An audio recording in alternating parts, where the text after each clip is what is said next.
The Beginner's Guide to Contacting a Cryptid. Since it's the Halloween season, I thought I'd share a small legend that occasionally makes its way around town where I live. There's a lot of dense forests here in the Seattle area, and people like to tell stories about a tall, hairy creature that walks between the trees at night. There's lots of Bigfoot rumors around here, but they say it's definitely something else. More like the Michigan Dogman or some kind of werewolf. The big difference is that it has an animal skull for a face with sharp rows of teeth and large empty eye sockets. Or at least that's what people say.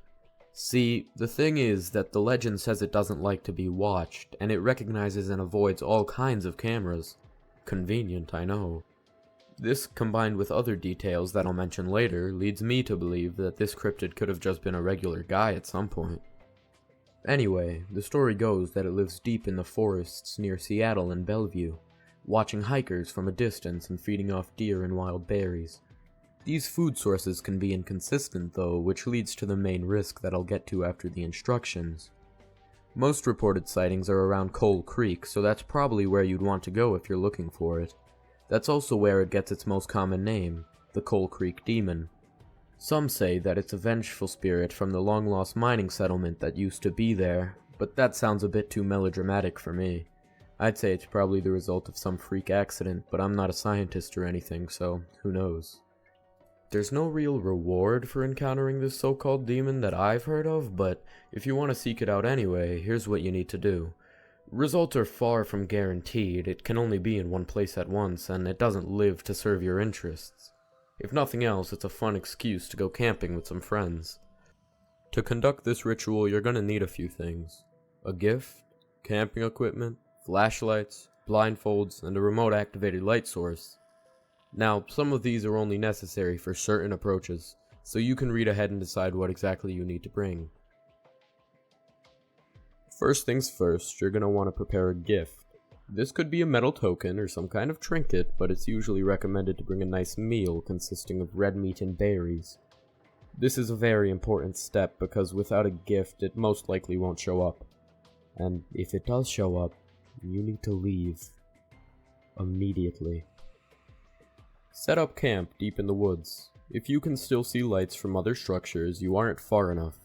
You'll want to go in the late evening so that you can set everything up just before sunset.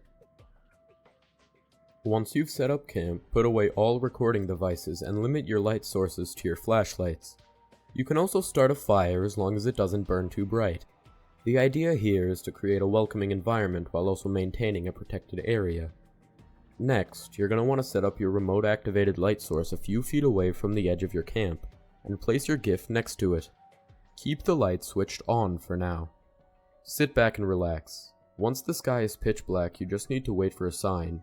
Feel free to chat and play games with anyone you brought along with you, just as long as you all have a clear view of the tree line. Eventually, you might realize that something is observing you from a distance. It could be a tall shadow in the distance, the snapping of foliage, a sudden unnatural silence, or just the feeling of being watched if you believe in that sort of thing. If you notice any of these signs, it could very well mean that you've made contact. Now you're ready to move on to the next step. Stop all conversation and reduce your noise as much as possible.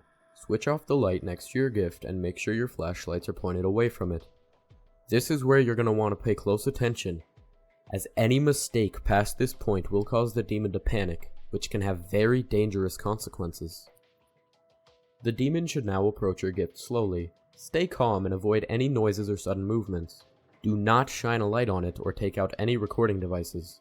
If everything is done correctly, it will take the gift and briefly gaze at the people in your camp. However, if it ignores your gift and instead starts moving toward your camp, you need to get up and run to the nearest shelter you can find. Your lights will no longer matter, so just focus on moving as fast as possible. If you can't find anything nearby, try to hide in the surrounding foliage. According to all known recollections, it can run much faster than any human, so whatever you do, do it fast. This is the point at which most would be content to stop. So if you've had enough, just stay in place until it makes a small bowing motion with its head and walks back into the forest. But if you're an idiot like my friend, you can continue through these next steps and potentially get a much closer encounter. I don't recommend it, because in my opinion, you're just asking for trouble. While the creature is near your camp, quickly eliminate all sources of light and put on your blindfolds. This is where it comes in handy to be using flashlights, since turning them off is much easier than dousing a fire. The demon will now feel free to explore your camp and inspect you up close. You'll hear it rummaging through your supplies and pacing around you. You might even feel its breath on your face. But you need to remain calm and stay still, and whatever you do, do not remove your blindfold. This creature is known to be relatively passive towards humans if unprovoked, but if you do happen to hear any sudden sounds of distress from your friends, immediately evacuate the area as described earlier.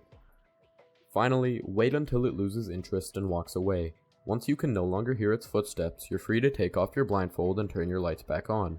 You've now stood face to face with a cryptid and lived to tell the tale, so you've got some bragging rights with anyone who's willing to believe you.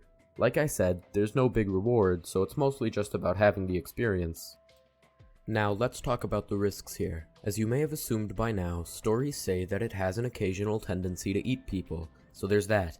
However, based on my research, it seems to only do this when starved or provoked, so you don't have to worry about it as long as you play smart. If anything, you should feel bad for the hikers who randomly run into this thing with no preparation.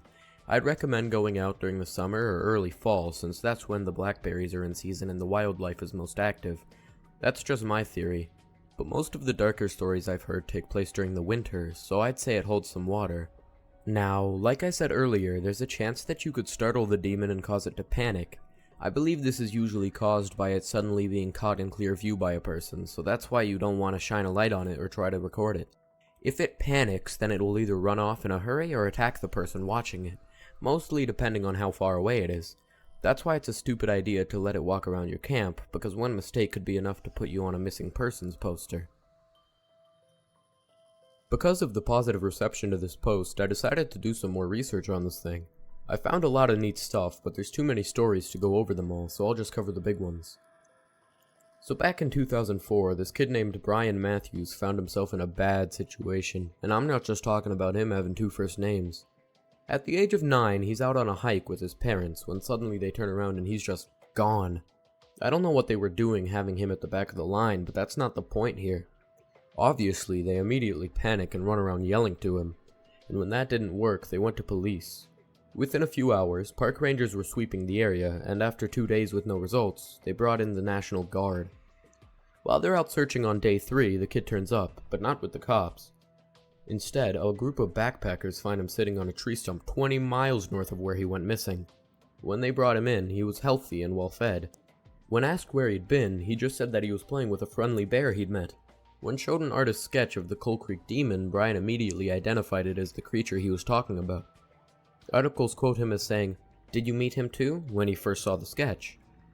In my opinion, this is a pretty big boon for the ex-human theory, unless there's some species of wild animal that just so happens to have a habit of caring for human children like a parent would. Now, as I mentioned briefly, my friend Steven carried out this whole process and ended up getting in over his head. At the time, we were both graduating high school and he went on a camping trip with some other seniors to celebrate. I would have joined, but I was down with COVID at the time, so that was a no-go. Besides, I wanted to give him some space since I knew he had feelings for one of the people going. I should have seen it coming that he would do something stupid to try to impress her and screw up massively. The group was telling scary stories around the campfire one night, so he brought up this ritual, and of course some of the people wanted to try it. He didn't want to look like a wuss, so he just went along with it.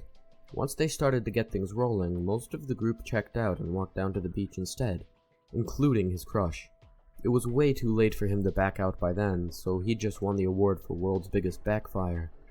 So at this point, it's almost pitch black outside. The 4 remaining people are putting beef jerky on a paper plate, and Steven's just trying to keep his pants dry.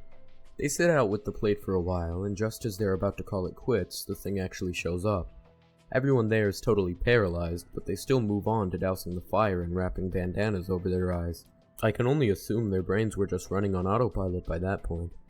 Now it's pacing around the camp, slowly rustling through their bags and inspecting them one at a time. When it gets to Jack, this really wiry kid with red hair, apparently its breath hits his face and makes him jump in his seat, shaking off his blindfold in the process. The whole group hears a dry shriek and takes off their blindfolds just in time to see him get thrown into the tree line, and they all bolt out of there.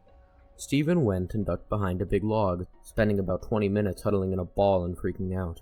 When he heard footsteps approaching, he thought he was done for, only to see that it was the rest of the group coming back from the beach. He ran up to them and started incoherently rambling about what was going on, but he realized that the demon was completely gone. Imagine walking back from the beach only to find the people you left there cowering in shrubbery and rambling about a giant monster that isn't there. I wouldn't even know what to think. Of course, they didn't believe him, even though Jack was covered in bruises and scratches. I guess they thought it was some sort of elaborate prank and they just ended up being pissed. I wouldn't believe him either if it weren't for the fact that I know he could never orchestrate something like that if he tried. Overall, it was a very bad night for Steven. And that's all I've got. If I remember anything else worth mentioning, I'll be sure to update this page. Thanks for reading and good luck out there. Alright, I hope you all enjoyed that story. This one's definitely a bit longer than my previous voiceover, but I found it just as enjoyable. Make sure to let me know if there's any stories you would like to hear next down in the comments below.